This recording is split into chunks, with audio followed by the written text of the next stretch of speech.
Presidente, muchas gracias. Yo también me quiero sumar a los agradecimientos de la doctora Clara, a los funcionarios que vinieron a acompañarnos como citados y como invitados, al doctor Sergio Jaramillo, al señor procurador, al ministro y al viceministro por estar aquí en esta comisión, y también quiero agradecerle a usted, doctora Clara, que me permitió, como lo dije en un principio, coadyuvar este debate. Yo la verdad es que quedo muy preocupado y triste porque a pesar de que vinieron, yo siento que no respondieron y siento que además siguen evadiendo la respuesta. Entonces el doctor Sergio Jaramillo habla con la retórica propia de la negociación y nos pinta una negociación perfecta, y lo único que a mí se me venía en la cabeza cuando el doctor Sergio Jaramillo hablaba era las declaraciones de los guerrilleros de las FARC burlándose de lo que dice el gobierno todo el tiempo. Entonces hablan de víctimas en la mesa de negociación, el presidente de la República dice que lo mínimo que espera es que le pidan perdón a las víctimas, y luego sale el señor Santrich cantando quizá, quizá, quizá. Luego hablan de justicia y entonces el gobierno dice que no podrá quedar impune de acuerdo a los acuerdos internacionales, y la guerrilla de las FARC se burla y dice que no pagarán un solo día de cárcel. Lo mismo dicen con las armas, y entonces ya están hablando, el señor Alape ya habla de que la dejación de las armas tiene que ser de las dos partes del conflicto, y lo dijo, ahí está el video, ustedes lo conocen, es de público conocimiento. Y yo, con todo el respeto tengo que decirlo, yo le tengo gran desconfianza al gobierno, le tengo gran desconfianza a las FARC, pero si a alguien tengo que darle credibilidad es a las FARC, porque lo que han dicho ha terminado en los acuerdos, y cuando miramos por ejemplo el tema de justicia, vemos que, como lo mencionaban ahora, va a haber una zona de restricción de la libertad que no es nada distinto a una burla a los acuerdos del gobierno en cuanto a que este tipo de crímenes que ellos han cometido deben ser con pena de prisión en establecimiento carcelario y no nada distinto para las penas que han cometido. El ministro Londoño dice que tiene que ver responderle, o que no tiene nada que ver, y que el presidente no le responde al procurador porque tiene una función de salvaguardar la paz. Eso no tiene nada que ver, con todo respeto se lo digo, ministro. Al contrario, salvaguardar la paz es respetar la institucionalidad y la Constitución, y responderle no al procurador sino a cualquier ciudadano es una obligación del presidente de la República, y todavía estoy esperando la respuesta de las 60 preguntas que hasta ahora no ha llegado. También es cierto, usted lo dice, este es el único proceso donde hay una refrendación y el presidente de la República ofrece una refrendación y la ley no lo obliga a refrendar, de acuerdo, está bien, nuestra ley no lo obliga, pero si bien no es obligatorio, sí es obligante, porque fue su compromiso con los colombianos, y se comprometió a refrendar los acuerdos, no a someterlos a un plebiscito con una sola pregunta, donde encerrarán todas estas preguntas que no tienen respuesta y que los colombianos sí se están formulando todos los días. Y bueno, ya eso fue discusión del tema del plebiscito, etcétera, pero el presidente de la República no tendrá una obligación constitucional, pero él en su propuesta y en su mandato sí se comprometió a refrendar, y esto no es una refrendación que satisfaga los intereses de los colombianos en cuanto a decir sí o no a lo que allí se está haciendo. También se refirió a la ley de justicia y paz, y lo hace como desestimando el hecho de que los jefes paramilitares estuvieron de 5 a 8 años en la cárcel.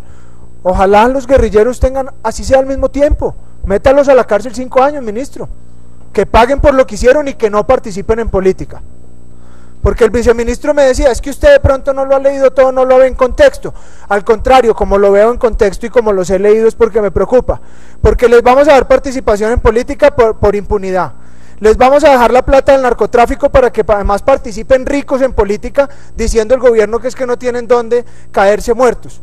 Y usted decía que además que ya se había aplicado con el ELN, de acuerdo. ¿Usted sabe cuántos protegidos tuvieron en esa época el ELN? Perdón, el M-19, gracias. ¿Sabe cuántos fueron? 81. ¿Sabe cuántos escoltas eran? 170 y 13 detectives. Aquí estamos hablando de más de 900 guerrilleros que ni siquiera una pruebita sumaria de antecedentes judiciales les van a hacer para que retomen las armas del Estado. Ni siquiera una pruebita sumaria, ni siquiera pues un examen psiquiátrico para saber si la pueden llevar. Entonces... Listo, concluida para concluir. Sí, todo hace parte de las conclusiones. La doctora María Fernanda me acuerda, y estoy de acuerdo en las contradicciones, no han devuelto un solo niño, doctor Elber. no han devuelto un solo niño, ¿no? Y ahora para allá salieron y dijeron que no tenían sino 21 o algo así. ¿Qué paz es eso? ¿Qué justicia es esa? ¿Qué restauración es esa? ¿Qué reconocimiento de las víctimas es eso? Entonces, evidentemente no hay nada. El viceministro habla que son garantías de seguridad para participar en política. Es decir, que las garantías son para que las FARC participen en política. ¿Y las garantías nuestras qué? ¿Con qué igualdad vamos a competir nosotros con señores multimillonarios del narcotráfico y armados hasta los dientes? Entonces, si les vamos a entregar el poder, entreguémoselos de una vez, pero que no nos digan que es que por garantía les vamos a dejar las armas y nosotros ¿qué? Que no actuamos con armas, y hasta de paramilitares nos acusan.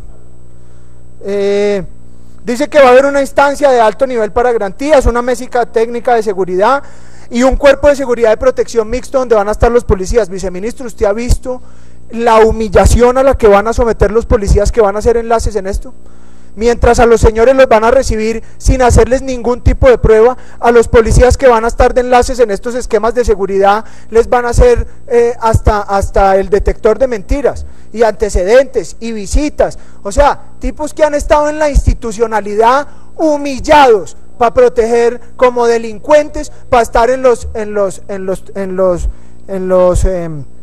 esquemas de seguridad. ¿Por qué tanta confianza del gobierno a las FARC?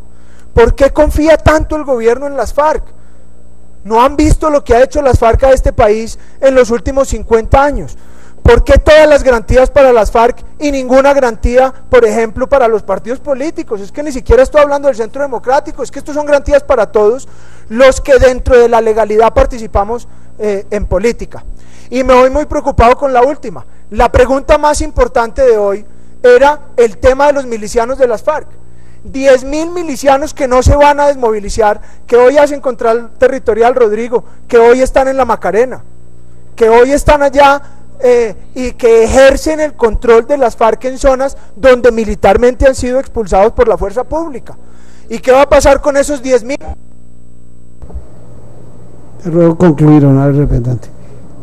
Para concluir, ¿dónde están las garantías para Colombia y para la ciudadanía? ¿Dónde están las respuestas a las inquietudes que no son solamente las preguntas y las inquietudes del procurador, sino de todos los colombianos? ¿Dónde está la claridad que se necesita para que podamos tomar una decisión informada en el plebiscito? Que no así lo vamos a poder hacer. También, viceministro, usted ha hablado de lo que decía su jefe, el ministro. La Corte fue muy clara. Tiene que haber conocimiento total de los acuerdos firmados, no parciales, totales, entre otras cosas porque como nada está acordado hasta que todo esté acordado, ¿qué vamos a votar si nada está acordado porque es parcialmente acordado y no hay un acuerdo final? Cheque en blanco. Entonces, a mí sí me parece que lo de la Corte es supremamente claro y que el gobierno no puede poner a hacerse la trampa y a darle la vuelta.